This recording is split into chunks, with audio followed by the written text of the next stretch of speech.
Praise the lord. ప్రభువుకు కృతజ్ఞతాస్తుతులు చెల్లిస్తూ ఉంటున్నాం. ఈ దినం కూడా ఆయన సన్నిధిలో మనం అందరం కూడి వచ్చి ఆయన ఆరాధించి మహింపరచు కొరకై ప్రభువును అనుగ్రహించిన ఈ గొప్ప ధన్యతను బట్టి ప్రభువుకు స్తుతులు చెల్లిస్తూ ఉంటున్నాం. ప్రతి దేశంలో కూడా హాల్ ఆఫ్ ఫేమ్ అని ఉంటాయి. ఉదాహరణకు చూడండి, ఐసీసీ హాల్ ఆఫ్ ఫేమ్ అంటే ఇంటర్నేషనల్ క్రికెట్ కౌన్సిల్ లార్డ్స్ మైదానంలో ఆ పెవిలియన్లో గొప్ప గొప్ప క్రికెటర్స్ యొక్క ఫోటోలు అక్కడ డిస్ప్లే చేస్తారు. దాన్ని ఏమంటారంటే హాల్ ఆఫ్ ఫేమ్ అంటారు. ఆ రీతిగాని బీసీసీఐ హాల్ ఆఫ్ ఫేమ్ అది బాంబేలో ఉంది. భారతదేశపు క్రికెట్ చరిత్రలో గొప్ప గొప్ప వ్యక్తులను వాళ్ళ ఫోటోలను అక్కడ పెట్టి వారి వివరాలు రాస్తారు. ఆ రీతిగా దాన్ని ఏమంటారంటే హాల్ ఆఫ్ ఫేమ్ అంటారు. ఆ రీతిగాని భారతదేశ చరిత్రలో స్వాతంత్ర పోరాటంలో ప్రఖ్యాతి చెందిన వారి యొక్క ఫోటోలు hall of freedom, hall of fame, freedom fighters hall అంటారు. అంటే ఈ రీతిగా గొప్ప గొప్ప వ్యక్తులు తర్వాతి తరాల్లో వారికి కూడా జ్ఞాపకం ఉండేటట్లుగా వారి యొక్క ఫోటోలు, వారి యొక్క అచీవ్మెంట్స్ గురించి క్లుప్తంగా రాస్తూ ఉంటారు. ఈ దినాన మనము దేవుని యొక్క hall of faith and fame ఆ హాల్లో ప్రవేశించబోతున్నాం. ముఖ్యంగా ఒక వ్యక్తి from the house of shame to the hall of faith and fame అంటే అవమానకరమైన గృహాల్లో ఉండేటువంటి ఒక వ్యక్తి లేక ఒక స్త్రీ విశ్వాస వీరుల యొక్క హాల్లో ప్రదర్శించబడి ఉన్నది. చూడండి, హెబ్రీయులకు రాసిన పత్రిక బుక్ ఆఫ్ హెబ్రూస్ చాప్టర్ 11 11వ అధ్యాయం, అపోస్తల కార్యములు 11వ అధ్యాయము 31వ వచనం. విశ్వాసమును బట్టి రాహాబను వేశ్య వేగుల వారిని సమాధానముగా చేర్చుకొనినందున అవిధేయులతో పాటు నశింపకపోయెను. ఈ 11వ అధ్యాయాన్ని మనం చదివినప్పుడు దేవుడు తన యొక్క హాల్లో విశ్వాస వీరుల యొక్క జాబితాను ప్రదర్శిస్తున్నాడు. ఒక్కొక్క భక్తుని గురించి 2 వచనాలు లేక 1 వచనం, కొంతమంది గురించి 4 వచనాలు, ఈ రీతిగా రాసినాడు. ఈ అధ్యాయం మనం చదువుతూ వచ్చినప్పుడు వారు విశ్వాస వీరులు, ఆ రీతిగానే విశ్వాసములో వీరులైనటువంటి వనితలు, స్త్రీలు, పరిశుద్ధులు, వారి గురించి ప్రభు రాయించి పెట్టాడు. ఈనాడు మనకు ప్రోత్సాహకరంగా ఉండడానికి, మనము విశ్వాసంలో స్థిరపడి ధైర్యపరచబడినట్లుగా వారి చరిత్రను ప్రభు మన కొరకై వ్రాయించి పెట్టాడు. ఇది మనము ఈ 31వ వచనాన్ని ధ్యానం చేస్తాం. విశ్వాసమును బట్టి రాహాబను వేశ్య వేగుల వారిని సమాధానముగా చేర్చుకున్నది. ఒక వేశ్యను గురించి పరిశుద్ధాత్ముడు ఈ హాల్ ఆఫ్ ఫెయిత్ అండ్ ఫేమ్లో అంటే దేవుని యొక్క విశ్వాసపు ప్రదర్శనలో ఈ వ్యక్తి యొక్క పేరును రాశాడు. ఆమె వృత్తి ఏంటంటే వేశ్య. అదే ఇందాక చెప్పుకున్నామే, అవమానకరమైన గృహములో నుండి విశ్వాసపు గృహములోనికి లేక విశ్వాసపు హాల్లోనికి ఈమె ప్రవేశించింది అనే విషయాన్ని మనం ఇక్కడ చూచాం. ప్రియులారా, ఈ యొక్క రాహాబు అనేటువంటి ఈ స్త్రీ గురించి మనం తెలుసుకోవడానికి యెహోషువ గ్రంథము 2వ అధ్యాయంలో మనం చదవచ్చు. యెహోషువ గ్రంథము 2వ అధ్యాయాన్ని మనం చూసినప్పుడు ఈమె యెరికో పట్టణంలో నివాసం చేస్తూ వచ్చింది. ఈ యెరికో పట్టణము ప్రపంచంలో అత్యంత పురాతనమైన పట్టణం. యెరికోకు ముందుగా ఈ ప్రపంచంలో పట్టణమే లేదు. అంత పురాతనమైనటువంటి పట్టణం ఈ యెరికో. అంతేకాకుండా ఈ ఎరికో పట్టణము ఈ భూమి మీద అత్యంత దిగువ భాగంలో, అట్టడుగు భాగంలో భూమి మీద సముద్ర మట్టం కంటే బహు తక్కువైనటువంటి పరిధిలో, తక్కువైనటువంటి ఎత్తులో ఉన్నది. దాన్ని ఏమంటారంటే సముద్రపు మట్టం అంటారు, మీన్ సీ లెవెల్ అంటారు. ఇప్పుడు కొన్ని ఊళ్ళు ప్లస్ అని ఉంటుంది. ముఖ్యంగా ఇది మీరు చూడొచ్చు, రైల్వే స్టేషన్లో మీరు ఆగిన తర్వాత అక్కడ బోర్డు ఉంటుంది, సుళ్ళూరుపేట అది గుంటూరు. ఆ కింద మీరు రైట్ సైడ్ కింద చూస్తే ఎంఎస్ఎల్ అని ఉంటుంది. ఎంఎస్ఎల్ అని చెప్పి మీటర్స్లో రాస్తారు, ప్లస్సా మైనస్ అని. అంటే సముద్ర మట్టం కంటే ఎక్కువ ఉంటే ప్లస్సు, సముద్ర మట్టం కంటే తక్కువ ఉంటే మైనస్. ఆ రీతిగా ఎరుకో పట్టణం అనేటువంటిది అత్యంత దిగువలో ఉన్నదన్నమాట. భూమి మీద అంతకంటే దిగువైన ప్రాంతం లేదు. ఇది మృత సముద్రం యొక్క ఒడ్డున ఉన్నదన్నమాట. ఇది భౌగోళిక చరిత్ర. అలాంటి ఎరుకో పట్టణంలో ఈ వేశ్య నివాసం చేస్తూ వచ్చింది. ఒక అన్యురాలు అంటే కనాను సంబంధమైనటువంటి స్త్రీ ఈమె. ఈ కనాను సంబంధమైనటువంటి ఈ రహాబ్ అనేటువంటి వేశ్య ఆ పట్టణంలో ఆ ఎరుకో ప్రాకారం మీద ఇల్లు కట్టుకున్నది, ఆ ప్రాకారం మీద నివాసం చేస్తూ ఉన్నది. ఈ స్త్రీ ఆ పట్టణంలో నివాసం చేస్తూ బహు కొద్ది దినాల్లో ఆ పట్టణం కలిగేటువంటి నాశనంలో తాను కూడా నాశనం కాబోయేటువంటి స్థితిలో ఉన్నది. ఈవెన్ మనం గమనించినట్లయితే 3 మాటలు మనం జ్ఞాపకం పెట్టుకుంటాము. Rahab was a pagan in the spiritual darkness. ఆత్మ సంబంధమైనటువంటి అంధకారములో నివసిస్తున్నటువంటి అన్యురాలైన రహాబు. రెండవదిగా ఏంటంటే Rahab was a prostitute living in the spiritual depravity. ఆత్మీయమైనటువంటి భ్రష్టత్వములో నివసించేటువంటి రహాబు అనేటువంటి ఒక వేశ్య.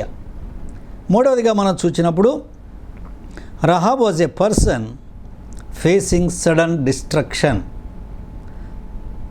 అకస్మాత్తుగా కలగబోయేటువంటి నాశనాన్ని ఎదుర్కోబోయేటువంటి రహాబ్ అనేటువంటి ఒక స్త్రీ. 3 సంగతులు ఈమెను గురించి మనం చూచాం. మొట్టమొదటిది ఆత్మీయమైనటువంటి అంధకారంలో ఉన్న స్త్రీ. దేవుని యొక్క వాక్యంలో మనం చూసినప్పుడు 2 కొరింథీ 4వ అధ్యాయము 4వ వచనాన్ని మనం చూసినప్పుడు ఈ యుగ సంబంధమైనటువంటి దేవత అవిశ్వాసులైన వారి మనోనేత్రానికి గురుడితనం కలగజేసినాడు. ఏ విషయంలో వారు గుడ్డితనమో దేవుని స్వరూపి అయిన క్రీస్తు మహిమను కనుబరుచు సువార్త ప్రకాశము వారికి ప్రకాశింపకుండు నిమిత్తము ఈ యుగ సంబంధమైన దేవత అవిశ్వాసులైన వారి మనోనేత్రములో గ్రుడ్డితనము కలగచేసెను. నిజదేవుని యొక్క సజీవుడైనటువంటి దేవుని యొక్క సత్యాన్ని ఎరుగకుండానట్లు ఈ యుగ సంబంధమైన దేవత దుష్టుడైన సాతానుడు అవిశ్వాసులైన వారి మనోనేత్రానికి గ్రుడ్డితనం కలగజేశాడు. They are blinded. వారి గురించి ఇంకొక మాట కూడా రాయబడి ఉన్నది. ఎఫెసీలకు రాసిన పత్రిక 4వ అధ్యాయము 18వ వచనాన్ని చూసినప్పుడు వారైతే అంధకారమైన మనస్సు గలవారై తమ హృదయ కాఠిన్యం వలన తమలోనున్న అజ్ఞానము చేత కనుక అంధకారమైన మనస్సు గలవారు అని చీకటిలో సంచరించుచున్నవారు. ఇది ఈమె యొక్క స్థితి.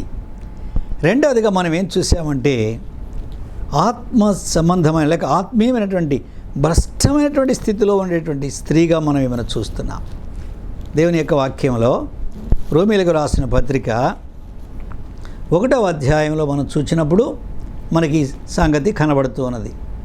28వ వచనంలో వారు తమ మనస్సులో దేవునికి చోటీయనొల్లకపోయిరి కనుక చేయరాని కార్యములు చేయుటకు దేవుడు భ్రష్ట మనసుకు వారిని అప్పగించాడు. చేయరాని కార్యాలు చేయడానికి భ్రష్టమైనటువంటి మనస్సు. ప్రియులారా, భ్రష్టమైనటువంటి మనస్సులో వారు జీవిస్తున్నారు కనుక భ్రష్టమైన కార్యాలు జరిగిస్తూ ఉంటున్నారు. కనుక ఈమె వేశ్యగా జీవిస్తూ భ్రష్టమైనటువంటి జీవితం ఉన్నట్టుగా మనం చూస్తున్నాం. మూడవదిగా మనం చూచాము, నాశనము క్రింద, ఆ పట్టణంలోకి రాబోయేటువంటి నాశనముకి సిద్ధంగా ఉన్నది అనే విషయాన్ని చూచాం. రోమాపత్రిక 1వ అధ్యాయం మనం చూస్తే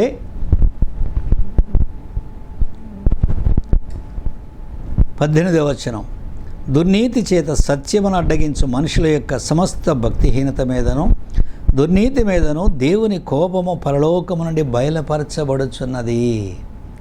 దేవుని యొక్క ఉగ్రత, దేవుని యొక్క కోపం వీరి మీదకి వచ్చినట్టుగా చూస్తున్నాం.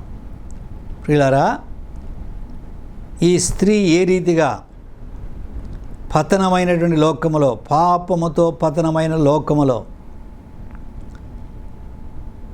అత్యంత పురాతనమైన పట్టణములో, మృతమైన సముద్రానికి దగ్గరలో, నాశనానికి సమీపముగా ఉన్నటువంటి ఈ యొక్క పట్టణంలో నివాసం చేస్తున్నట్లుగా మానవులైన మనం అందరమును ఆ స్థితిలోనే ఉన్నాం. సత్యదేవుని ఎరుగక అసత్యమైన వారిని, వ్యర్థమైన దానిని పూజిస్తూ, దేవుని అవమానపరుస్తూ, మహిమా స్వరూపి అయిన దేవుని మనుషుల యొక్కయు, జంతువుల యొక్కయు, పక్షుల యొక్కయు, మరి ఇంకా పురుగుల యొక్కయు ప్రతిమాస్వరూపముగా మార్చి ఆయనను మనము అవమానపరిచేవారుగా ఉంటున్నాం. ఇది ఆత్మీయమైనటువంటి గురుడితనం. కనుక ఈ విధమైన గురుడితనంలో భ్రష్టమైన కార్యాలు, అనగా దేవునికి హృదయంలో చోటు లేదు కనుక భ్రష్టమైన జీవితం. దీనివల్ల దేవుని యొక్క ఉగ్రత బయలుపరచబడడానికి సిద్ధముగా ఉన్నది. ప్రియులారా, ఇలాంటి స్త్రీ సత్యదేవుని గురించిన వార్త విన్నది.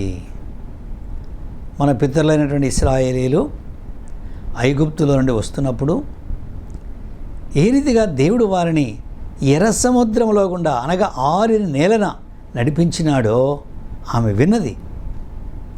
అంతేకాకుండా అరణ్యములో ఏ రీతిగా వారిని నడిపించాడో ఆమె విన్నది.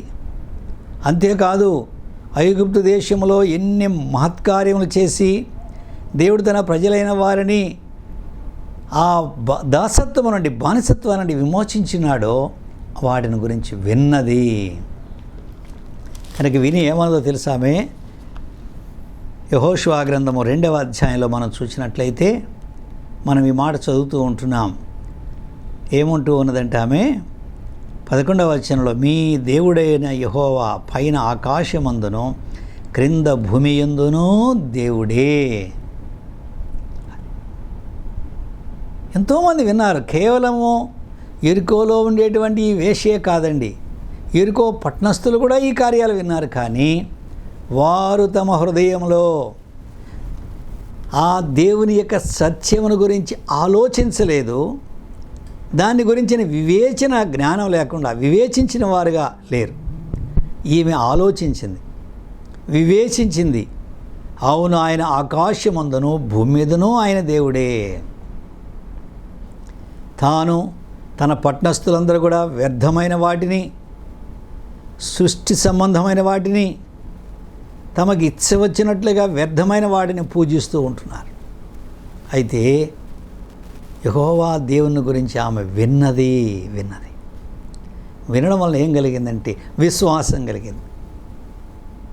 రోమా 10వ అధ్యాయంలో మనం చూసినప్పుడు, వినుట వలన విశ్వాసం కలుగును, వినుట క్రీస్తును గురించిన మాట వలన కలుగును.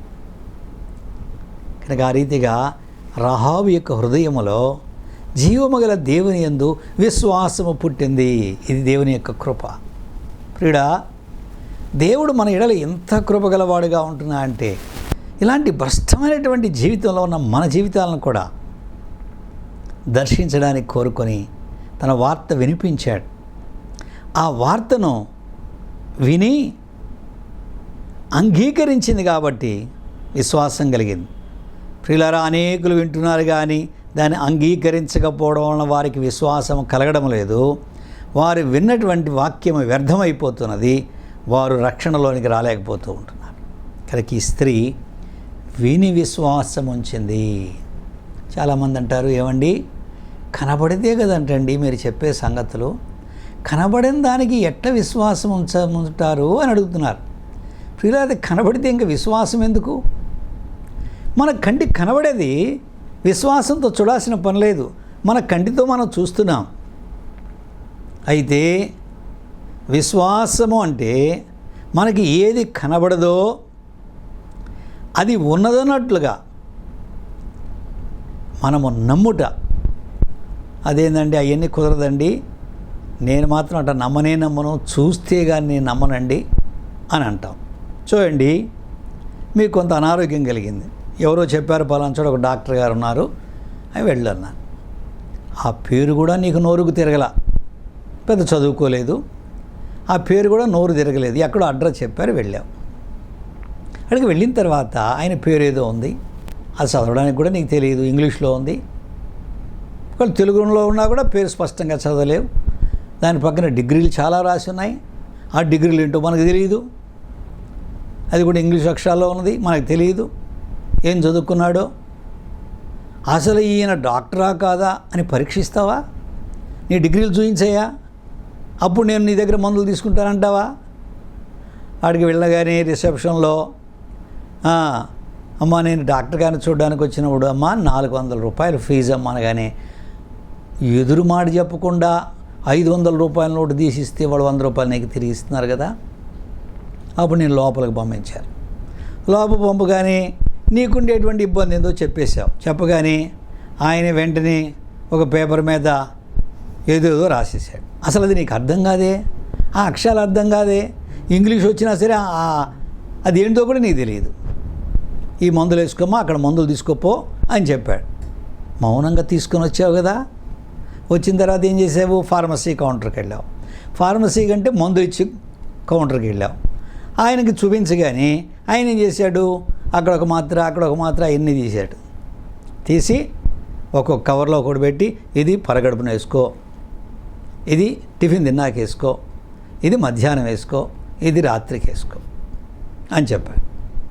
ఇవన్నీ తీసుకొని డబ్బులు కట్టేసి ఇంటికి వచ్చావు.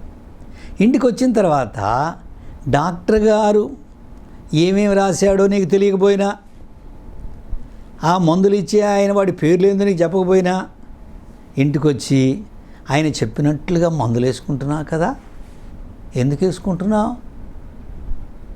అసలు విశ్వాసం అనేది లేకపోతే ప్రియులారా మనం భూమి మీద జీవించలేము. Faith is an essential part of our life. విశ్వాసం అంటే అది. ఆ డాక్టర్ గారి డిగ్రీలు మనం వెరిఫై చేయడం లేదు, ఆయన రాసింది మనకు అర్థం కాలేదు, ఆ మందులు ఎట్ట తయారైనవి మనకు తెలియదు, తీసుకొచ్చుకున్నాం, మందులు వేసుకుంటున్నాం కదా. మరి అక్కడేమి ప్రశ్నలు ఏమేమి మనం? నాకు అసలు బైబిల్ అర్థం కాదండి, అర్థమైన తర్వాత నేను నమ్ముకుంటానంటారు కొంతమంది. డాక్టర్ గారు రాసినంత నీకు అర్థమైందా? మరి మందులు వేసుకుంటున్నావు కదా, రోగం పోయింది కదా. ప్రియులారా, చీకటి పడగానే స్విచ్ వేస్తాం, ఫ్లిప్ ఫ్లాప్ అంటాం. స్విచ్ వేయగానే బల్బు వెలిగింది.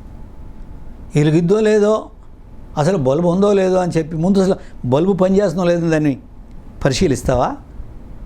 లేకపోతే అసలు వైర్లు ఉన్నాయా లేవా అని పరిశీలిస్తావా? నేరుగా స్విచ్ వేస్తావు కదా. మరి విశ్వాసం కదా అది. ప్రియులారా, ఈ రీతిగా అనుదిన జీవితంలో ఇక్కడి నుంచి విజయవాడ పోవాలనుకుంటున్నాము, బస్ స్టాండ్కి వెళ్ళాము, బస్ ఎక్కాము, అసలు ఈ డ్రైవర్కి లైసెన్స్ ఉందా లేదా అని ఏమన్నా అడుగుతున్నావా? డ్రైవర్ గారిని లైసెన్స్ చూపించని అడుగుతున్నావా? మరి ఎక్కి కూర్చుంటున్నావు కదా, ఏం అడగడం లేదే. మరి అక్కడంతా ప్రశ్నలు లేవు, కానీ దేవుని వాక్యం దగ్గరికి వచ్చేటప్పటికి ప్రశ్నలు. మాకు అర్థం కాదండి, ఇది మాకు అవసరం లేదండి, ఎట్లా నమ్మబుద్ధి అయ్యిద్దండి ఇది అని ఈ రీతిగా ఎన్నో ప్రశ్నలు అడుగుతూ ఉంటున్నావు. ప్రియుడా, సహోదరుడా, సహోదరి, చదువుకున్న వాడైతే ఇంక ఎన్నెన్నో మాట్లాడుతూ ఉంటారు వాళ్ళు. ఎన్నో ప్రశ్నలు. నువ్వు ఆన్సర్ రాసేసావు కదా, పరీక్షలు రాసేసావు.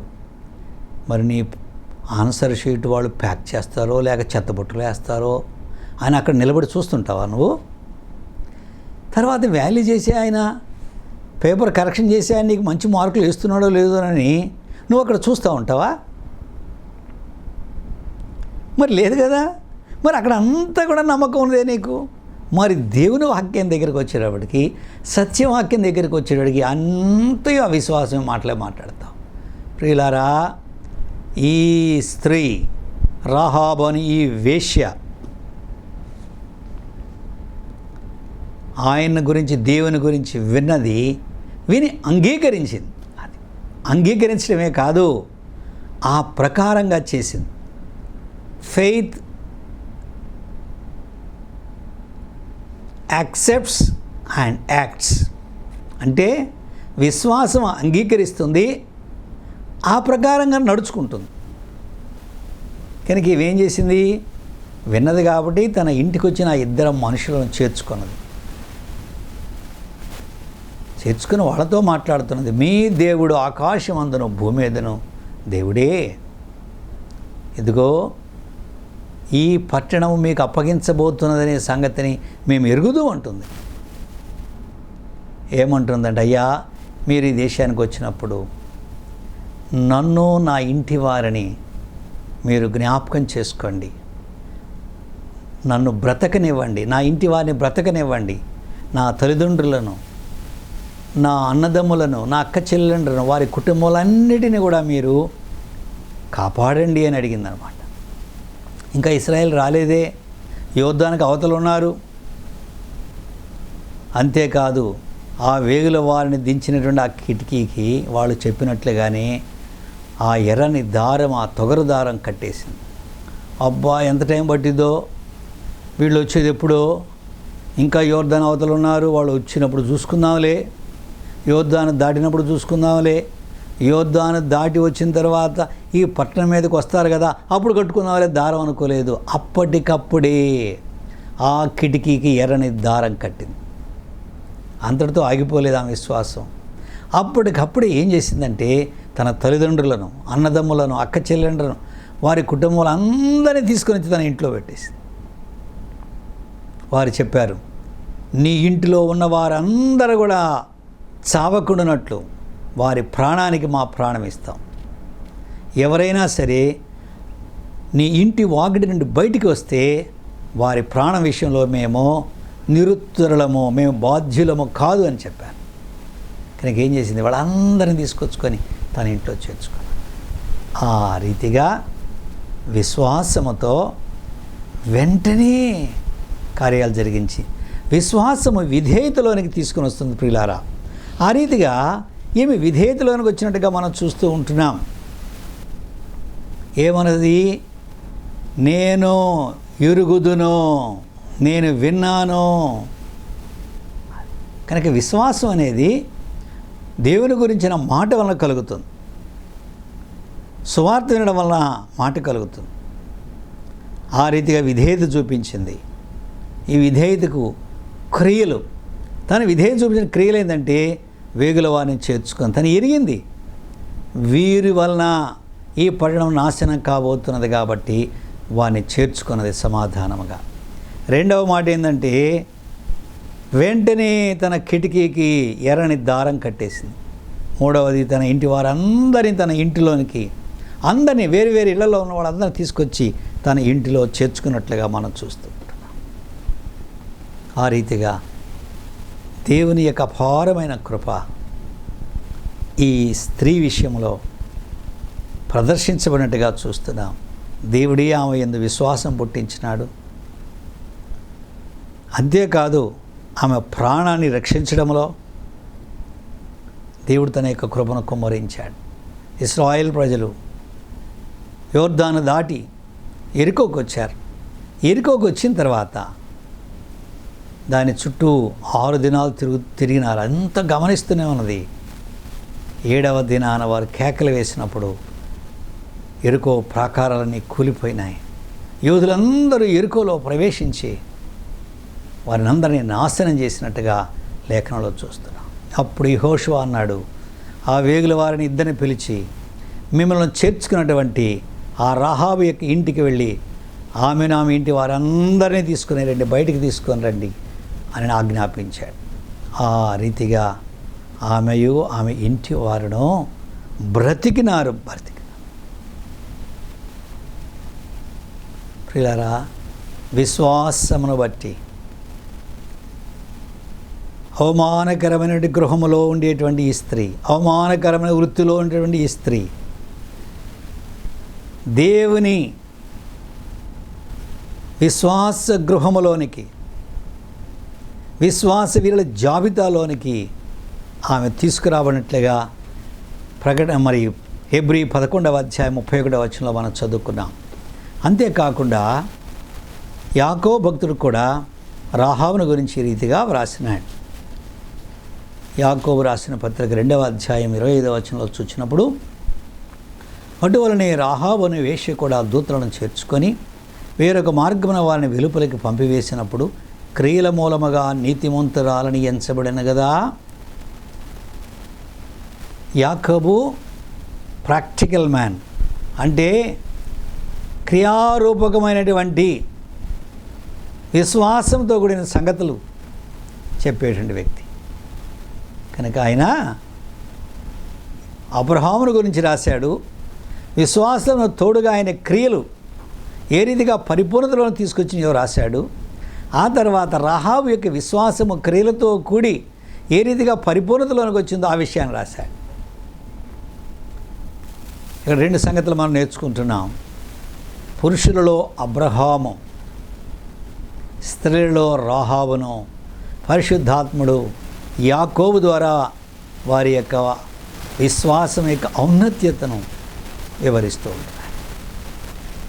2వ సంగతి మనం ఇక్కడ ధ్యానం చేసినట్లయితే, అబ్రహాము తన వంశమును, తన ఇంటి వారిని, తన దేశమును విడిచి జీవము గల దేవుని పిలుపును అందుకొని దేవుడు చూపించిన దేశానికి వెళ్ళాడు అబ్రహాం. అదే రీతిగా ఈ కనానీయురాలైనటువంటి ఈ రాహాబు అనే వేశ్య తన పట్టణాన్ని, తన జాతి వారిని, తన యొక్క దేశస్థులను విడిచి వారితో పాటు నశించిపోకుండా ఆమె దేవుని యొక్క విశ్వాసమును బట్టి బ్రతికించబడినట్లుగా మనం చూస్తున్నాం. దేవుడు ఒక పాపి యొక్క విశ్వాసమును, సామాన్యమైన విశ్వాసమును ఎంతగా ఘనపరుస్తాడో చూసినావా? ఆ రీతిగా రాహాబు ఇంటి వారందరూ రక్షించబడ్డారు. దేవుని యొక్క కృప ఎంతగా విస్తరించిందో చూడండి. ప్రియుడా, ఆయన యందు విశ్వాసం ఉంచిన వారి కొరకు, కనుక దేవుని ప్రేమించే వారి కొరకు ఆయన ఏమి సిద్ధపరిచించాడో అవి కంటికి కనబడలేదు, చెవికి వినబడలేదు, మనుష్య హృదయమున గోచరము కాలేదు. ఆ దినాన రాహాబుకు ఎంతవరకు అర్థమైందంటే, ఈ అవిధేయులతో పాటు, ఎరుకో పట్టణంలో ఉన్న అవిధేయులతో పాటు, దేవుని యొక్క మాట వినకుండా అవిధేయత కనబరచండి ఈ ప్రజలతో పాటు నేను నశించకుండానట్లు ఆయన నేను విశ్వాసం ఉంచుతానని కోరుకున్నది, విశ్వాసం ఉంచింది. అవిధేయులతో పాటు ఆమె నశించలేదు. ఎంత భాగ్యము! అంతటితో అయిపోయిందా దేవుని కృప? ఆమె కొరకు దేవుడు ఏమి సిద్ధపరిచాడో ఆరంభంలో ఆమెకు దేవుడు బయలుపరచలేదు. దినాలు గడిచిన తర్వాత యూదా గోత్రుడైనటువంటి షల్మాను రాహాబును పెళ్లి చేసుకున్నాడు. ఈ వేశ్య, అపవిత్రపరచబడిన ఈ స్త్రీ విశ్వాసమున పవిత్రపరచబడినది. యేసుక్రీస్తు నామందలి విశ్వాసం ద్వారా అపవిత్రులమైన మనము, అపవిత్ర హృదయాలు కలిగిన మనము యేసుక్రీస్తుల విశ్వాసం ద్వారా మన హృదయములు పవిత్రపరచబడినాయి. ఆ రీతిగా రాహాబు పవిత్రపరచబడింది. కనానీయురాలైనటువంటి ఈ రాహాబు ఇప్పుడు యూద వంశము కుటుంబంలోనికి వచ్చేసింది. షల్మాను రాహాబును పెళ్లి చేసుకున్నాడు. ఎంత భాగ్యం అండి! ఎంత ఆనందకరమైనటువంటి సంగతి ఇది! అంతటితో ఆగిపోయిందా దేవుని యొక్క ఆశీర్వాదములు? కాదు. షల్మాను రాహాబునందు బోయజును కన్నాడు, బోయజు రూతునందు ఓబేదును కన్నాడు, ఓబేదు యెష్షయిని కన్నాడు, యెష్షయి రాజైన దావీదును కన్నాడు. కనుక ఇప్పుడు రాహాబు దావీదు యొక్క వంశములోనికి చేర్చబడింది, రాజవంశములోనికి. ఎంత గొప్ప భాగ్యం! విశ్వాసమును బట్టి దేవుడు ఎంత ఘనమైన వాడిని సిద్ధపరిచాడో చూడండి ప్రియులారా. ప్రభునందు విశ్వాసం ఉంచు, ఆయనకి విధేయత చూపించు. ఆయన నీ కొరకు ఏమి సిద్ధపరిచినాడో, ఆయన నీ కొరకు ఏమి చేయబోతున్నాడో నువ్వు ఎరుగవు. రహాబు అనుకున్నదా, ఇంత అపవిత్రురాలైన నేను ఏదో ప్రాణం దక్కింది అనుకుందే కానీ తాను రాజమాతగా రాజవంశములో తను తల్లిగా ఉంటుందనే సంగతి ఎన్నడూ ఊహించలేదు. కానీ దేవుడి యొక్క వేషి యొక్క విశ్వాసమును ఎంత ఘనంగా ఎంచాడంటే ఆమె పాపమంతటిని క్షమించి వేశాడు. యేసు రక్తము ప్రతి పాపము నుండి మనను కడిగి పవిత్రులుగా చేయను. ఆ ఎర్రని తొగర దారం అన్నదే అది మన ప్రభువైన యేసు క్రీస్తు వారు కలువరిలో చెందించినటువంటి ఆ నిర్దోషమైన నిష్కల్మషమైనటువంటి పావన పుణ్య రక్తమున గుర్తుగా ఉన్నది. ఆ రక్తము క్రింద పవిత్రపరచబడ్డాం. ఆ రీతిగా రాహాబు పవిత్రపరచబడింది. అంతేకాదు, రాజమాతేనా అంతటితో ఆగిపోలేదు ప్రియులారా. దేవుని కృప ఎంతగా విస్తరించిందంటే ఈమె ఎడల మత్తయి సువార్త 1వ అధ్యాయంలో మనం చూసినప్పుడు మెస్సయ్య యొక్క వంశావళిలోనికి ఆమె పేరు వచ్చేసింది. అబ్రహాము కుమారుడు దావీదు కుమారుడు యేసు క్రీస్తు వంశావళి అని రాస్తూ అబ్రహాము ఇస్సాకును, ఇస్సాకు యాకోబును, యాకోబు 12 మంది గోత్రకర్తలను కన్నాడు. ఆ 12 మందిలో యూదా గర్భంలో పెరెసు నుండి అమినాదాబు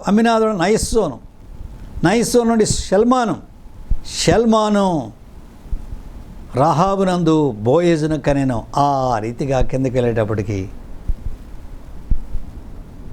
మరియ యందు యేసు క్రీస్తు జన్మించనని మనం చదువుతూ ఉంటున్నాం. ఎంత గొప్ప ఆశీర్వాదము. ఒక భ్రష్టురాలు యేసుక్రీస్తు వారి యొక్క వంశావళిలోనికి చేర్చబడింది. ఎంత గొప్ప ఆశీర్వాదములను దేవుడు ఒక వ్యక్తికి సిద్ధపరిచినాడు మనం ఇక్కడ చూస్తున్నాం. ప్రియుడా, ఈనాడు నువ్వు ప్రభునందు విశ్వాసం ఉంచినావు కదా. నీ ఇంటి వారు నిన్ను వెలివేసి ఉండవచ్చు, నీ బంధువులు నిన్ను వెలివేసి ఉండవచ్చు, నీ స్నేహితులు నిన్ను తృణీకరించి ఉండవచ్చు. కానీ ప్రభువు నీ కొరకు ఏమి సిద్ధపరిచాడో, ఎంత ఘనమైన వాడిని సిద్ధపరిచాడో మనకు తెలియదు. భూమి మీద మనం బ్రతికుండగా కొన్ని సంగతులే మనం గ్రహించగలం, కొన్ని మనకు కనబడుతూ ఉంటాయి. కానీ నిత్యత్వంలో దేవుడు నీయందు నాయందు కనికరించి దయ చూపించి మన కొరకు సిద్ధపరిచినవి ఈనాడు మనం చూడలేము. కానీ నిత్యత్వములో మనం వాడిని చూచేవారంగా ఉంటాం. ఆహా, దేవుని కృప ఎంత గొప్పది, ఎంత అమూల్యమైనది. ఈ కృపను వ్యర్థపరుచుకుంటావా? దేవుని సమాజంలోనికి మనం చేర్చబడ్డాం, దేవుని పరిశుద్ధ సంఘములోనికి చేర్చబడ్డాం. ఆ రీతిగా చేర్చబడిన మనము ఈనాడు మనం ఏమాత్రం కూడా తిరుగుబాటు చేసే వారంగా కాకుండా మనము విధేయత గల వారంగా ఉన్నప్పుడు దినదినము ఆయన యొక్క ఆశీర్వాదం మనం అనుభవించేవారుగా ఉంటాం. కనుక దేవుడు సిద్ధపరిచిన అంత ఘనమైనవి. ప్రియులారా, అవమానకరమైన గృహంలో ఉండేటువంటి ఆ వేశ్య, అసహ్యమైన వృత్తి చేసేటువంటి ఆ స్త్రీ ఇప్పుడు యేసుక్రీస్తునందుల విశ్వాసం ద్వారా దేవుని ప్రజల యొక్క విశ్వాస వీరుల జాబితాలో, ఆ హాల్ ఆఫ్ ఫెయిత్, దేవుని యొక్క హాల్ ఆఫ్ ఫెయిత్లో ఆమె యొక్క పటాన్ని చిత్రీకరించినాడు పరిశుద్ధాత్ముడు. ఎంత అద్భుతకరమైన సంగతి. ఈ విషయాన్ని మన హృదయాల్లో భద్రపరుచుకొని నిరంతరం మన ప్రభువును మనం స్తుతించే ప్రజగా ఉందాం. మనం ఆయన్ని సేవిద్దాం. మనం ఆయన్ని మర్చిపోవద్దు ప్రియులారా, మర్చిపోవద్దు. ఈ కృపను పొందిన వారమై మనము కృపగల దేవుని నామాన్ని స్మరిస్తూ దినదినము ఆయన కృపను మనం సద్వినియోగపరుచుకుంటూ మనం ఆయన్ని సేవిద్దాం, ఆయనను మహిమపరుద్దాం. ఆయనను స్తుతించి మహిమపరిచి అనేక తరములకు ఆశీర్వాదకరంగా ఉన్నట్లు దేవుడు మనల్ని చేయాలనేది కోరిక. ప్రియమైన సహోదరి సహోదరుడా, ఈ మాటలు వింటూ ఉంటే నీ హృదయాన్ని నువ్వు యేసు ప్రభుకి ఇవ్వకుండా ఉంటే ప్రభు నేను కనికరించి పిలుస్తున్నాడు. ఈ మాటలు నీ కొరకే. నీ జీవితం ఎలాంటిది అనేది ప్రభు చూడడం లేదు. నువ్వు మంచివాడివి కావచ్చు, లేక చెడ్డవాడివి కావచ్చు. నీ మంచితనం కానీ నీ చెడ్డతనం కానీ దేవుడు చూడడం లేదు. కానీ నీ హృదయంలో విశ్వాసాన్ని పుట్టించి నిన్ను తన కొరకు పరిశుద్ధ సంతతిగా చేసుకోవాలని కోరుతున్నాడు. ఒక్క మాట, ప్రభువా నేను ఉన్నాను, ఉన్న పాటును వచ్చుచున్నానని భక్తుడు పాట రాసినాడు. నువ్వు మార్చుకొని రమ్మంటం లేదు ప్రభు. ఉన్న పాటును నా ఎద్దుకు రా, నేను నిన్ను నూతన సృష్టిగా చేస్తాను. ఇదిగో యేసు క్రీస్తునందున ఎడల వాడు నూతన సృష్టి, పాతవి గతించిన సమస్తమును క్రొత్తవాయను. ఆ రీతిగా దేవుడు ఒక దినాన్ని నన్ను చేసినాడు, నిన్ను కూడా చేసినాడు. ఇది ఆయన కృప. ఉచితముగా రాహాబు యొక్క జీవితాన్ని మనం ఎఫెసీ పత్రిక 2వ అధ్యాయంలో అద్దంలో చూసినట్టుగా మనం చూడవచ్చు. పాపముల చేతను అపరాధముల చేతను చచ్చి శరీరం యొక్క మనసు యొక్క కోరికలు నెరవేర్చుకుంటూ వాయుమండల సంబంధం అధిపతి అనగా సాతాను యొక్క ఇష్టప్రకారంగా జీవిస్తూ దైవోగ్రతకు పాత్రురాలుగా ఉన్నటువంటి ఆమె దేవుడు తన కృపను బట్టి ఆయనందరి విశ్వాసం ద్వారా ఆమెను రక్షించినాడు. రక్షించడమే కాదు, ఒకప్పుడు దేవుని ప్రజ కాదు, ఇశ్రాయేలుతో సహపౌరురాలు కాదు, దేవుడు లేనటువంటి ఈ స్త్రీ ఇప్పుడు దేవుని ప్రజల్లోనికి వచ్చింది. ఇశ్రాయేలుతో సహపౌరురాలైంది. దేవుని ప్రజలతో స్వాస్థ్యం పొందుతూ ఉన్నది. దేవుని ప్రజలతో ఏకత్వం పొందింది. ఎంత గొప్ప భాగ్యం! యేసు క్రీస్తునందు మనకు కలిగిన ఆశీర్వాదం ఎంత గొప్పది. కనుక నీ గత జీవితాన్ని జ్ఞాపకం చేసుకుని కృంగిపోవద్దు. ఈనాడు యేసు క్రీస్తునందు ప్రభువు నీకు అనుగ్రహించిన ప్రతి ఆశీర్వాదాన్ని జ్ఞాపకం చేసుకొని ఆయన్ను స్తుతించి ఘనపరుస్తూ ఆయన నామాన్ని ప్రకటించు. ఆ ప్రేమను పొందిన నీవు ఏ రీతిగా ప్రభు యొక్క ప్రేమను గురించి ఇతరులకు చెప్పకుండా మౌనంగా ఏ రీతిగా ఉండగలవు? వారం మనం ప్రభువులో పాలు పొందుతున్నప్పుడు ఆయన మరణమును మనం ప్రచురించవలసిన వారిగా ఉంటున్నాం. ఇది ప్రభు మనకిచ్చిన బాధ్యత. ఆయన ప్రేమను గురించి మాట్లాడకుండా ఏ రీతిగా ఉండగలం ప్రియులారా? సాక్షులుగా ఉందాం భూమి మీద ఆయన కొరకు. మరొక విషయాన్ని మనం చూద్దాం. మన ప్రయాణాల్లో రైల్వే స్టేషన్లకు వెళ్తాం, బస్ స్టాండ్లకు వెళ్తూ ఉంటాం, కొన్నిసార్లు ఎయిర్పోర్ట్ కూడా వెళ్తూ ఉంటాం. ఈ రైల్వే స్టేషన్లో, బస్ స్టాండ్లో కొంతమంది యొక్క ఫోటోలు అంటించుంటాయి. ఎవరయ్యా వారంటే ఆ పైన ఒక మాట రాసింది, రోగ్స్ గ్యాలరీ అని. అంటే ఆ ఫోటోలు అందరూ ఎవరయ్యా అంటే జేబులు కొట్టినోళ్ళు, ప్రయాణికుల యొక్క సొమ్ము దోచుకున్నోళ్ళు, ప్రయాణికుల సామాన్లు ఎత్తుకొని పోయినోళ్ళు, రకరకాలైనటువంటి దుర్మార్గపు కార్యాలు చేసిన వారు వారి యొక్క ఫోటోలు తీసి అక్కడ అంటించారన్నమాట. దాన్ని ఏమనంటే రోగ్స్ గ్యాలరీ, దుర్మార్గుల యొక్క ఫోటోలు. దేవుని వాక్యంలో ఆ రీతిగా కొంతమంది దుర్మార్గుల యొక్క ఫోటోలు, ఆ గ్యాలరీ, అలాంటి హాల్ ఏమన్నా ఉన్నదా అని అనుకోవచ్చు నీవు. వారి పేర్లు అన్నీ ఒక చోట రాయలేదు. కానీ అలాంటి రోగ్స్ అంటే దేవుని యొక్క కృపను వ్యర్థపరుచుకున్నవారు, దేవునికి అవిధేయులైన వారు, దేవుని తిరస్కరించిన వారు, దేవుని మాటకు అవిధేయత చూపించి నశించిన వారి యొక్క ఫోటోలు దేవుడు తన వాక్యంలో రాయించి పెట్టాడు. కయీను, ఆకాను, గెహాజీ, నూతన నిబంధనలోకి వచ్చేటప్పటికి యూదా ఇస్కరియోతు, అననీయ, సప్పీరాలు, దేమా, ఇలాంటి వారు అనేకులు దేవుని యొక్క కృపను వ్యర్థపరుచుకొని సమస్తమును పోగొట్టుకొని జీవితాంతము నిత్యత్వంలో కూడా విలపించేటువంటి వారు వీరు. ప్రియులారా, రక్షణ పొంది ఆ కృపను వ్యర్థపరుచుకొని జీవించేటువంటి ప్రజగా మనం ఉండకూడదని ఈ సమయంలో ప్రభు మనకు ఒక వ్యక్తిని మన ముందుకు తీసుకొస్తున్నాడు. ఆ వ్యక్తి కూడా యెహోషువ గ్రంథంలోనే అతని గురించి వ్రాయబడింది. యెహోషువ గ్రంథము 7వ అధ్యాయంలో 1వ వచనం చదువుతున్నాను. శపితమైన దాని విషయంలో ఇశ్రాయేలీయులు తిరుగుబాటు చేసిరి. ఎట్లనగా యూదా గోత్రములో జెరహు మునిమనుమడను జబ్దీ మనుమడను కర్మీ కుమారుడనైన ఆకాను శపితము చేయబడిన దానిలో కొంత తీసుకుని గనక యెహోవా ఇశ్రాయేలు మీద కోపించెను. ఈ ఆకాను యూదా గోత్రంలో పుట్టినవాడండి. యూదా అనగా స్తుతి.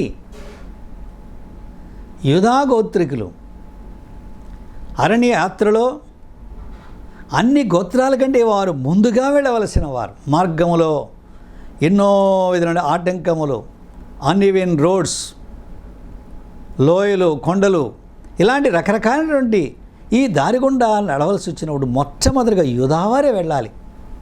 అలాంటి యూదా సైనికులలో ఆకాను ఒకడు. యూదా గోత్రంలో పుట్టాడు. ఈజిప్ట్ దేశంలో గొర్రెపిల్ల రక్తములో విడుదల పొందినాడు. మేఘం క్రింద నడిచినాడు. ఎర్ర సముద్రంలో దాటిపోయినాడు. దేవుని యొక్క ప్రత్యక్షత చూచినాడు. ఆ తర్వాత అమోరీయుల దేశానికి వచ్చినప్పుడు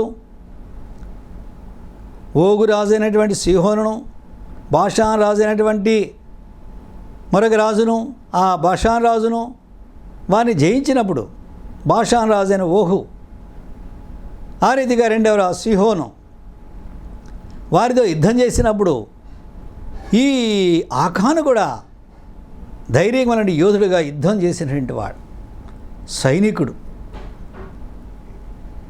అలాంటి వ్యక్తి ఇతడు యెహోషువ ద్వారా దేవుడు పలికిన మాటకు అవిధేయత చూపించాడు. యెహోషువ అన్నాడు సర్వ సైన్యంతో, ఈ యెరికో పట్టణంలో ఉన్న సమస్తము కూడా శపించబడినవి. ఈ శాపగ్రస్తమైన దాన్ని మీరు దేనిని ముట్టవద్దు అని స్పష్టంగా వారికి చెప్పాడు.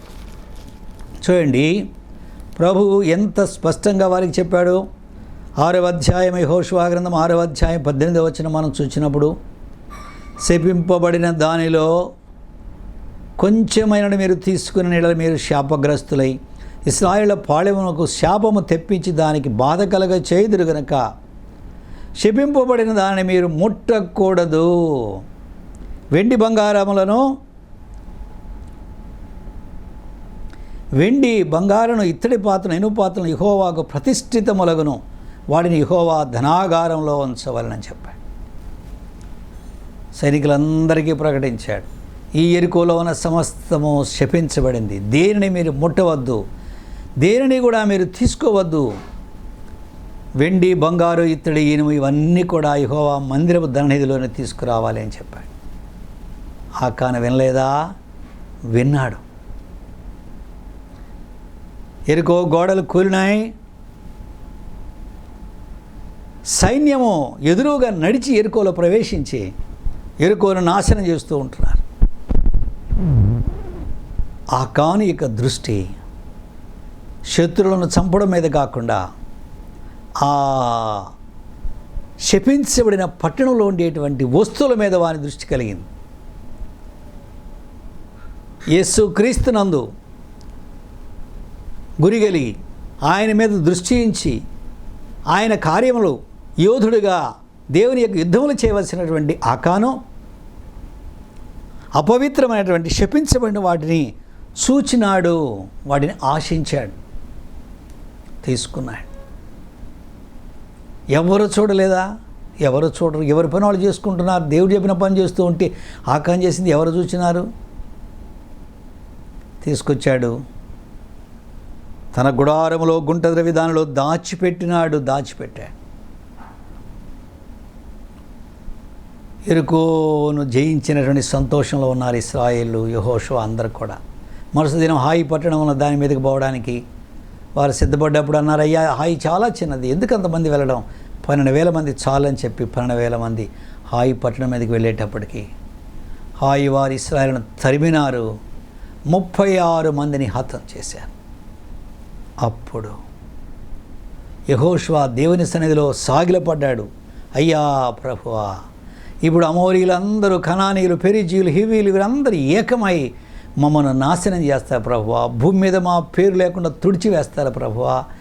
అయ్యా, నీ నామమునకు ఘనత, నీ నామనుకున్న మహిమ ఏమవుతుంది ప్రభువా అని ఏడుస్తున్నాడు. బట్టలు చెంపుకొని దుమ్ము పోసుకొని యెహోవా మందసం ఎదుట సాగిలపడ్డాడు. అప్పుడు యెహోషువ సాగిలపడినప్పుడు దేవుడు గద్దించినాడు. ఎందుకు ఆ రీతిగా సాగిలపడినావు? లే, ఇశ్రాయేలులు పాపము చేసి ఉన్నారు.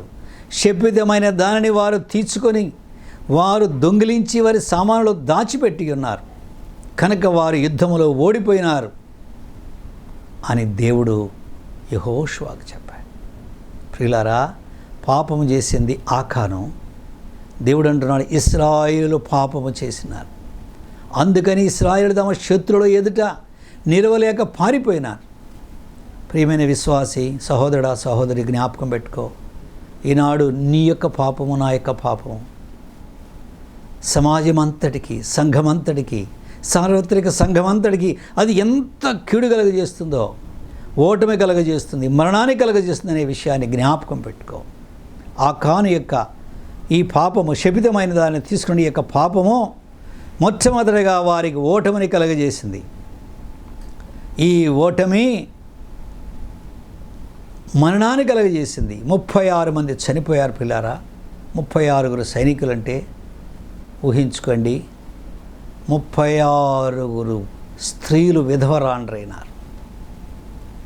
వారి పిల్లలు ఈ లెక్కల ప్రకారం, ఈ దినాల లెక్కల ప్రకారంగా వేసుకున్నా సరే, ఇద్దరిని వేసుకున్న 72 మంది పిల్లలు అనాథలైపోయినారు. వారి తల్లులు బ్రతికుంటే వారి తల్లి కడుపు కోయబడింది. ఒకని పాపము ఎంతమందికి కీడుకరంగా మారిందో మనం ఇక్కడ చూస్తూ ఉంటున్నాం. క్రైస్తవ సంఘం అనేది వ్యక్తిగతమైనది కాదు. నా మటుకు నేను బ్రతుకుతాను, నేను పాపం చేస్తే మీకేమి అని అనద్దు ప్రియుడా. మనము యేసుక్రీస్తు వారికి శరీరములో అవయములుగా ఉంటున్నాం కనుక ఒక అవయవం పాపం చేసినప్పుడు అది శరీరం అంతటికీ సంక్రమిస్తుంది. ఒక అవయవం ఘనకార్యం చేసినప్పుడు ఆ ఘనత శరీరం అంతటికీ కలుగుతుంది. ఈ విషయాన్ని ఎన్నడూ మర్చిపోవద్దు. ఆ కాను యొక్క పాపం ఇప్పుడు అంత నాశనం కలిగింది. దేవుడు చెప్పాడు, ఇశ్రాయేలు శపితమైన దాన్ని తీసుకున్నారు, దొంగిలినారు, బొంకినారు, వారి సామాన్లు దాచిపెట్టినారని చెప్పినప్పుడు ఈ మాట ఆకానికి వినబడలేదా? రావచ్చు కదా ముందుకొచ్చి, అయ్యా ఈ పాపానికి కారకుడు నేనేనయ్యా, నా వలన ఇంతమంది చనిపోయినారయ్యా, ఇది నీకు అవమానం కలిగింది, ప్రభు నామానికి అవమానం కలిగిందయ్యా అని పాపం ఒప్పుకున్నాడా? ఒప్పుకోలేదు.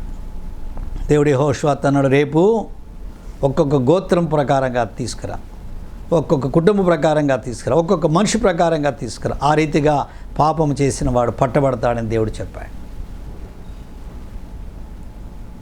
ఒక రాత్రి సమయాన్ని దేవుడు ఆ కాను కుటుంబస్తులకు అవకాశం ఇచ్చాడు పశ్చాత్తాపడడానికి.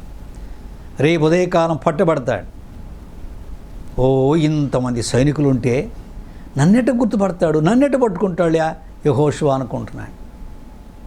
లేదమ్మా, యెహోషువ పట్టుకుంటాడు అని భార్యతో అంటే, పిచ్చోడ్లాగా ఉన్నావయ్యా నువ్వు, ఆయనకట తెలిసిద్దయ్యా నువ్వు చేసావని ఈ పని, ఒప్పుకోవద్దు, ఏమవుద్దు, మౌనంగా ఉండు ఆనందన్నమాట భార్య. పిల్లలు కూడా అన్నారు, ఏం పర్లేదు డాడీ, ఏం పర్లేదు డాడీ అన్నారు. పాపం ఒప్పుకోవడానికి అతను ఇష్టపడలేదు, కుటుంబస్తులు ఇష్టపడలేదు. ఆ శపితమైన సొమ్ము తీసుకొచ్చి గుడారంలో గుంట తీసి దాచిపెడుతుండే భార్య చూడలేదా? బిడ్డలు చూడలేదా? వారైనా పాపాన్ని ఒప్పుకోవచ్చు కదా, ఒప్పుకోలేదు. వీరందరూ కలిసినారు, ఏకీభవించినట్లుగా మనం చూస్తున్నాం. అవమానం కలిగింది. అప్పుడైనా ముందుకొచ్చినారంటే రాలేదు. తెల్లవారింది. ఆ కానులు ఏమాత్రం కూడా పశ్చాత్తాపం కలగలేదు, ఒప్పుకుందామని ముందుకెళ్ళలేదు. 12 గోత్రాలు తెప్పించబడినప్పుడు యూదా గోత్రం పట్టబడింది. యూదా గోత్రము కుటుంబాల సమేతంగా వచ్చినప్పుడు జబ్దీ కుటుంబం పట్టబడింది. జబ్దీ కుటుంబాలు పట్టబడినప్పుడు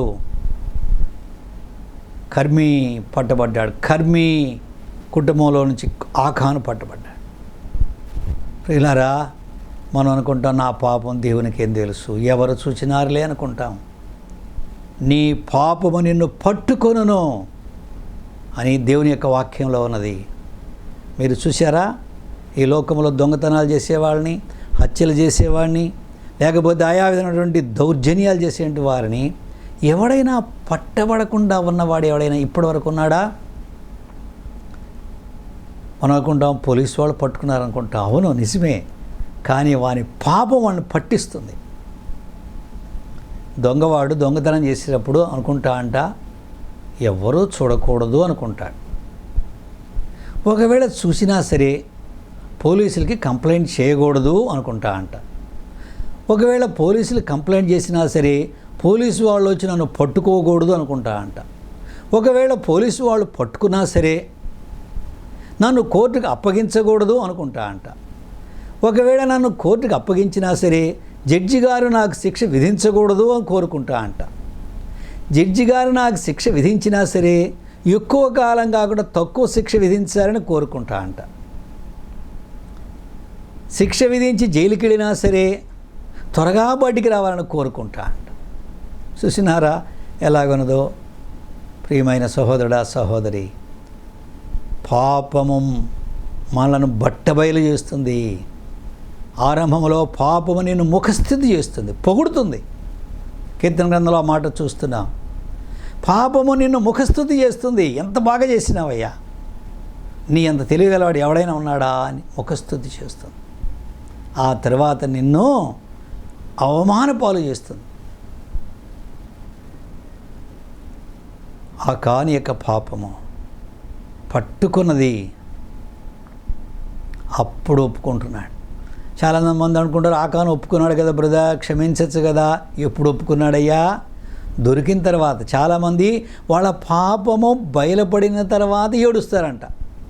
వాడు ఏడ్చేది పాపాన్ని బట్టి కాదు, అయ్యో పట్టబడ్డానే ఏడుస్తారంట. నేను పాపం చేసినాను ఏడవరంట. ఆ రీతిగా వాడు ఒప్పుకున్నది పట్టబడిన తర్వాత. కనుక దేవుడు అన్నాడు, ఆకానును ఆకాని యొక్క కుటుంబమును ఆకాను కలిగిన సమస్తమును ఆకోరు లోయలోనికి తీసుకువెళ్ళండి. అందరూ రాళ్ళు వేసి వాళ్ళని చంపండి, వారికి కలిగిన సమస్తాన్ని అగ్నితో కాల్చివేయండి అన్నాడు. దేవుడు ఇంత న్యాయస్తుడా? పిల్లలను కూడా చంపాలనా? భార్యను చంపాలనా? ఇందాక మనం చెప్పుకోలేదా? వారికి తెలియదా? వారు ఒప్పుకుంటే ఈ శ్రమ రాదు కదా. దేవుని వాక్యంలో మనం చూస్తాం. కోరహు అనే వ్యక్తి, అతని యొక్క సమూహము మోషే అహరోనులకు విరోధంగా సణిగారు, విరోధంగా లేచినారు. అప్పుడు దేవుని ఎదుట అగ్ని వచ్చి 250 మందిని దహించి వేసింది.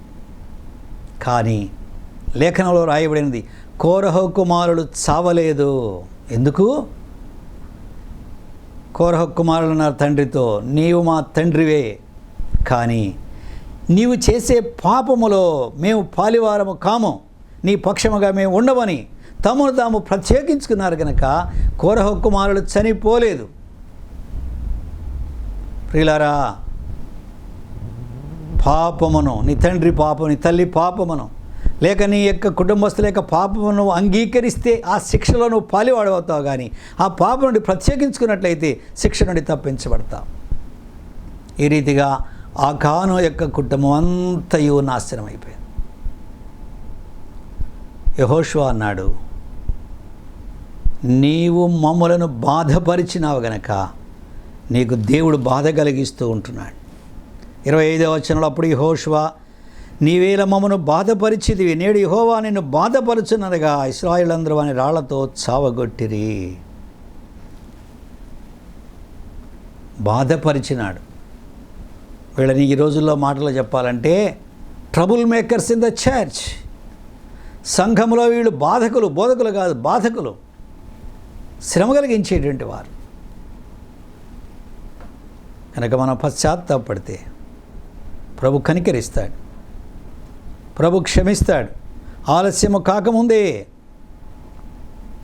ప్రభువా నన్ను క్షమించు, ప్రభువా నన్ను క్షమించు. సంఘమునకు కీడుకరమైనటువంటిది ఏమి చేసినావో పశ్చాత్తాపడు, పాపం విడిచిపెట్టు, అప్పుడే ప్రభువులో పాలు పొందు. పాపముతో ప్రభువును సమీపించవద్దు ప్రియులారా.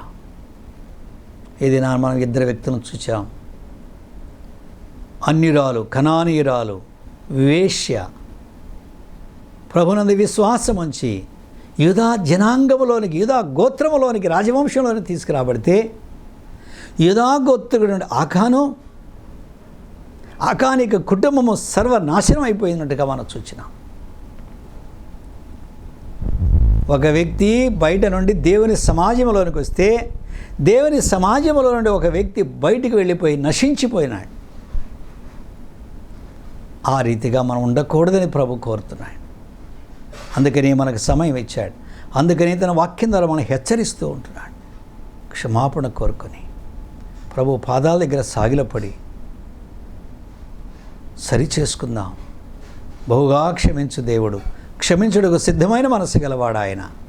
యేసు రక్తము ప్రతి పాపము నుండి కడిగి మనల్ని పవిత్రులుగా చేయను. ప్రభు అయిన దేవుడు తన యొక్క కృపను మనకు అనుగ్రహించి దీవించునుగాక. ఆమేన్. ప్రార్థన చేసుకుందాం. ప్రియ తండ్రి, మీకు స్తోత్రములు. మీ సజీవ సత్యవాక్యం కొరకై మిమ్మల్ని పూజిస్తున్నాం. నాయన, ఆ కానువలే మేము నశించిపోకూడనట్లు, మా పాపం విషయంలో మేము పశ్చాత్తాపడి మీ యుద్ధ క్షమాపణ పొందినట్లు మీ కనికరం కొరకై మేము వేడుకుంటున్నాము నాయన. ఎవరితో మీరు మాట్లాడినారో వారు సరిచేసుకొని మేలు పొందినట్లు కృప చూపించు. ఎవరు రాహాబు వలె సంఘమునకు వెలుపలుగా ఉన్నారు నాయన, అలాంటి వారి హృదయాలలో విశ్వాసమును పుట్టించు. ఈ మాటలు వింటున్న వారిని రక్షించి మీ సంఘంతో వారిని చేర్చుకొని మీరు మహిమ పొందవని యేసుక్రీస్తు వారి పేరిట స్తుతులు చెల్లించి ప్రార్థించి వేడుకుంటున్నాము తండ్రి. ఆమెన్.